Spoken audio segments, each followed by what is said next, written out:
I want to talk to you a little bit about e-bikes and why. There's a lot of misconceptions on these things, and a lot of people think that, one of the things that people think is when I get an e-bike, I'll never want to ride a regular road bike again. And it's, that's not really true. There's a lot of things you might like about your e-bike that you don't like about your road bike. There's a lot of things you like about your road bike you don't like about your e-bike. And one of those things is people go, well, if I get an e-bike, I won't get any exercise. And that's absolutely not true. And in fact, you'll probably get more exercise on your e-bike than you do on your regular bike, because what you're going to do is, because this is set up to assist you, okay, you're gonna pedal. You're just gonna pedal if you're a bike rider. And what you're going to do is you're going to get on it when normally you wouldn't get on your road bike, because maybe there's excuses, like I've got to put on my road bike clothes. My road bike clothes are dirty. They're in the wash. Okay. Ever had that happen?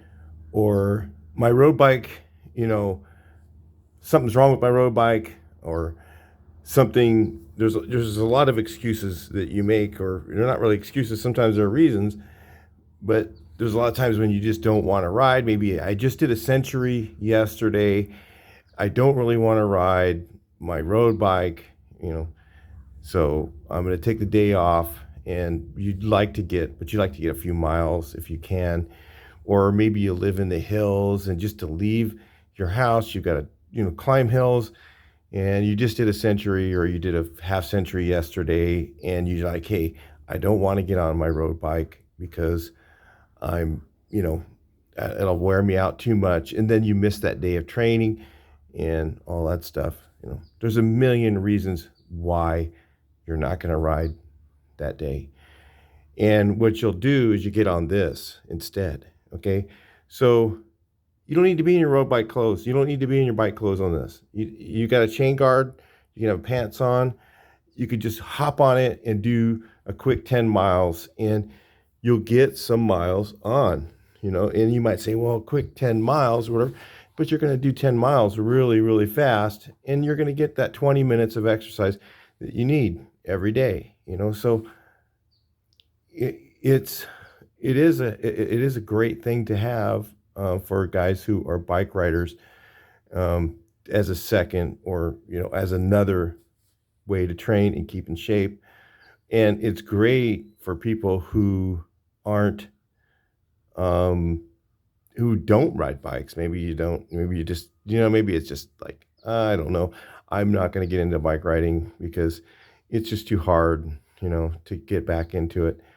Well, when you do the pedal assist and you just kind of spin your legs, all of a sudden you find yourself pushing it a little bit more and more, and all of a sudden you're getting a little bit more exercise, and you'll find yourself exercising. So, there's some people that buy an e-bike and they have no intentions of ever pedaling, and that's fine, up to them and whatever. But if your intentions are to get exercise and you buy it for that, you will get exercise. And believe me, a couple things to know if you're looking at one. I'm just going to go over them. Myself, I'm kind of new in the e-bike thing, and things that I noticed pretty much right away, that if I had more to invest, and I had to buy 2 of them, so it's kind of an expensive investment if you're going to buy 2 premium e-bikes. The things that I was looking at are weight. The things I like about these bikes right here is they're pretty lightweight. They're like 50 some odd pounds. So you can ride it pretty well without without the power on. So when I'm going downhill, I'll give you an example. When I'm going downhill on this bike, this is the Echo Trick. There's other ones that are really cool too. I will turn off the power. I'll just turn everything off. So there's no pedal assist, nothing. And I will pedal downhill so that I'm still getting that exercise. So when it's just slightly downhill, I'll just turn it off and just pedal. And it will actually, I can get in I think that's a 54, 14. I mean, that's a pretty good size gear. And if you're going downhill, you're getting some exercise doing that. So that's one of the things I noticed right away. So on this one, I would highly recommend, if you're going to get one, to get at least a 500 watt motor. This is a 500 watt motor, and I have some pretty good sized hills around my place. And if I got really tired, it probably, I mean, it's not going to really climb that hill very fast. So you're always going to want a pedal assist going uphill a little bit, even with the 500 watt motor. I mean, a 750, you could probably just climb everything, but I bought this to get exercise. So, and I have it on medium. So if I put it on high and I'm climbing a really steep hill, you're still gonna want to pedal a little bit. You're still gonna. It's a real easy pedal compared to a road bike or something like that, where you're going up a really steep hill and you're out of the saddle, or really, if you're in a 42, 17 or 18 or 19 climbing a big hill, and you're going really, really slow. On this, you're like in a 50, 54, I think the big chain ring is, and say 54, 15, and you're climbing a hill and going quite a bit faster. So the thing that it kind of makes you feel better, and part of cycling is feeling, if you feel better, you do more, right? That's usually the way it works. And so if you feel a little bit better when you're climbing, you find yourself pedaling more, you still get those miles on. So it's kind of a nice thing to have as a second bike, even if you're a cyclist. I'm not anymore, but I was, so I kind of know what that's like, and I know that feeling of, I don't want to be lazy, and I'm not going to ride my bike, and I'll ride my real bike. I'm not going to get on one of these. But one of these, actually, you'd be surprised how much you pedal on it. And there's different ways to get exercise on it, so I'll go over a little bit of that stuff. One of the things that I notice is, if you want to get more exercise, you just put it on a slower mode. On this bike, there's ones with a screen. Those are really cool. If you got more money and you want to invest a little bit more, one of the ones with the screen are kind of neat, because it says more about the battery, and percentage wise, this is kind of a basic thing here on this one. And I don't know if it can be upgraded, maybe, I don't know, but you have your mode one, low, medium, high. So if you want to get more exercise, you just put it on low, and then you'll find it'll pedal assist. It pedal assists per the crank RPMs. So if you're in a higher gear, you're going to pedal harder. So you just put it in a higher gear, and then you end up pedaling more to assist your speed. And then, so if you want to get less exercise and you just want to you can put it on medium or high, and then put it in a lower gear. So say, you got your 1, 2, 3, 4 gears, right? You guys who are cyclists, like this is I think it's a 2114 cluster. No, what's it called? I forget what they're called. 2117 cassette. So 2114 cassette, I think, is what that is, or maybe 2113. And and it's I think a 54 chain ring. I didn't count them, so I'm just guessing by just looking at it.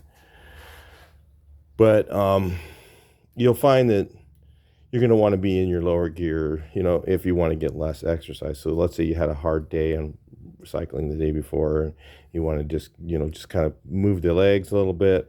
You can put it in the lower gear, and pedal faster but less effort. So that's kind of how it works on that.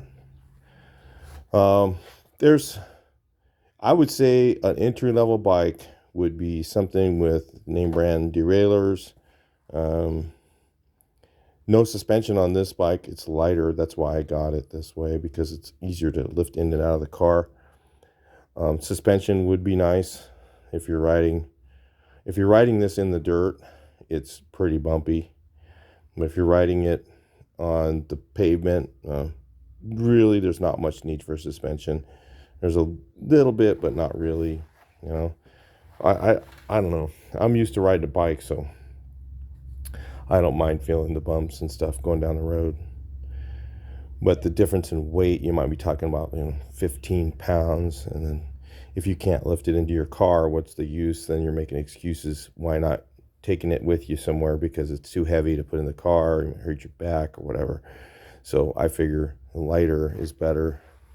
I think this one's like 53 or something like that. I can't remember the exact weight. You can look it up. Ecotric bike, find, the specs on it. It was pretty lightweight when I looked at it compared to the others. So these come with, like, this one is a basic. To me, this is as far entry level as you want to go. I wouldn't go to like a 350 watt motor or a anything smaller than 500 watts. I wouldn't go with anything without name brand derailleurs on it. Shimano, this has Shimano stuff. Tourney, I think it is. Yeah, Tourney. Shimano Tourney. I don't know. That's probably a low grade Shimano. This has an aluminum frame. Again, I wouldn't go anything less than aluminum frame. I wanted something folding myself. If you're looking at folding is a really smart idea to get a folding bike, because this one folds down. It's a pretty compact area. Folds down like this. So it's pretty tightly small. It'll fit in a pretty good tight area. So if you're not using it, if maybe you just store it in your garage, it's going to take some less space. Or if you're going to need to put it in the trunk of your car, and you can put the bars up and the seat down very easily from there, and basically take it with you just about anywhere you want to go, because it's pretty small and it could fit in a pretty small car. So it's kind of cool. I would, if I was going to buy a bike, I would really highly consider a folding bike. You're not going to want to put it on the back of your RV, because it can get stolen. They're expensive. People want them. So, I've heard of people getting their bikes stolen. So if you're going to invest in one, I would get one that's folding, even though, yeah, they're a little bit heavier than the other ones, but you've also got something that you can put away and you can store, you can leave somewhere inside where it doesn't take a lot of your space. So those are things to really consider in before you buy it. So if you're going to buy one, I think this is kind of where you start. Folding, Shimano derailleurs, Bafang, I guess, is one that, or something like that makes the motors.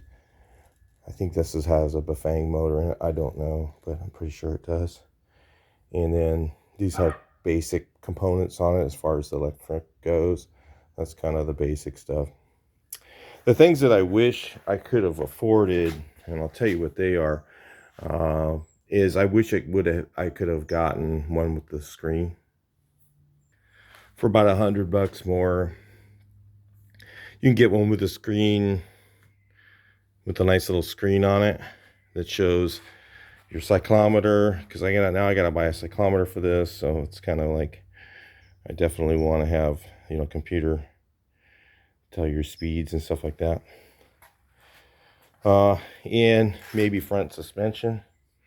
There's one that's like that. I think it's electric bike, and it's about $100 more than this one. And then you get the screen and you get the front suspension. So those things are good to have, extra things. But again, you might add a few pounds weight. So you want to consider, that as being a factor.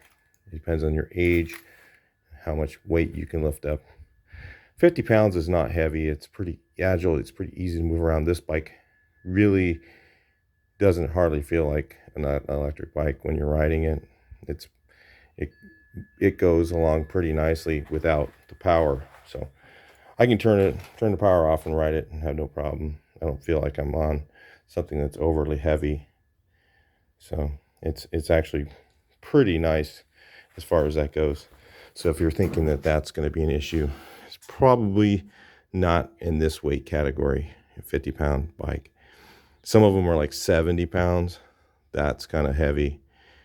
And when you get the bigger battery, that's an issue to get that. So the way that I understand it, and there's a lot of people that tell you, volts times watts equals amps, and amp hours is, to me, all that stuff's kind of complicated. Here's an easy way to understand the way that I understand it, and maybe I'm wrong, but the more voltage, so if you get a higher voltage and say so let's say you're looking at bikes, you got one that's 36 volt, okay, and one that's 48 volt, and they both have 12 amp hour batteries. The 48 volt one is going to go further per charge. Just for example, I got the 36 volt because I figured that that's going to meet my range need. So if you're trying to go further on it, then in hills tend to eat up a lot of battery. So if you're thinking, okay, I'm going to ride this to work and back, and I've got some hills to go over, but you're going to, on the downhill, if you turn it off, that's what I do, then that helps to save battery. Those hills are going to eat up, I don't know, like 30% probably of your battery, distance. So let's say it's 20-mile range. You look at the range and it says 20 miles for a 36 volt battery, and it's so there's a 36 volt unit and a 12.5 amp hour battery, which I think is kind of the minimum I would get. You're probably going to get like 15 miles, 14 miles out of it. So that's the hills eat up a lot of battery. I notice when I'm going uphill on this thing, and I'm going up I'm talking about really steep hills where it barely goes up on its own. I'm watching the battery, and it goes down to like half when I'm going up that hill. And then when I get on flat ground after a while, it'll go back up to full again. So it's really drawing the battery down. I'm just letting you know. So if, like I say, on your way to work or whatever, there's no hill, and you go all the way to work, and then on your way back, there's a really big hill, that might be a problem. I'm just letting you know. Those are the kind of things to consider when you're looking at that. I guess you could upgrade the battery. I don't know how you do that. I'm sure you'd have to kind of look into that too. I don't know. But 12.5 amp hours. So let's say you were gonna get this bike, and you had this option. There's one that's like $30 or $50 more, and it has a 48 volt. The 48 volt's going to have a little more range. So if you have a lot of hills on your way back forth to work, and you're going to be pushing that limit of the miles, again, when you pedal assist, it's going to lower that. So I haven't really gone through a whole lot of battery on this thing, but from what I understand, from what the little bit that I have ridden it, I noticed that, that when I pedal, the battery doesn't go down very fast at all. It takes a long time to go through the whole charge on it, So people say that you can go up to 40 miles when you're pedaling. And I would say to get 40 miles out of this bike, I would have to probably pedal all the time on a downhill, turn it off and stuff like that.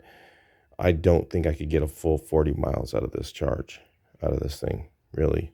I don't think I could at my weight, because I'm 220 pounds. And this bike's really rated for somebody 200 pounds. So, it all depends on your weight. So if you're 160, or something, 170, it's probably going to go quite a bit further than it does with me. So, because I'm tall, and that's why I have that, that extra weight. So anyway, those are all the things to consider. But I would say, if you're looking at bikes, this is entry level. This is affordable entry level. There's stuff that's cheaper, and definitely I would want one with pedals. I wouldn't want one without pedals. And because if you get out of range and you know, you can pedal somewhere, and you can put a little backpack with that charger on it. It's pretty lightweight. This charger is very lightweight. You can carry that with you pretty easily. And you could get yourself a little charge up and make it home, maybe. I don't know how long it takes to charge up, an hour and a half or something like that, I think it is. But, you know, if you put another 15-minute charge on it, you might make it home. So that's just something to consider. Anyway, I'll talk to you in the next video. Hope that helps you. Please like, share, and subscribe. And see your comments on e-bikes and what you like. If you think one's a really good deal or something, put it down there. That might help someone trying to figure out what they want, what they're trying to do. Or if you have a video on them, you can put a link in there. I allow them. So I'll talk to you in the next one. Please like, share, and subscribe.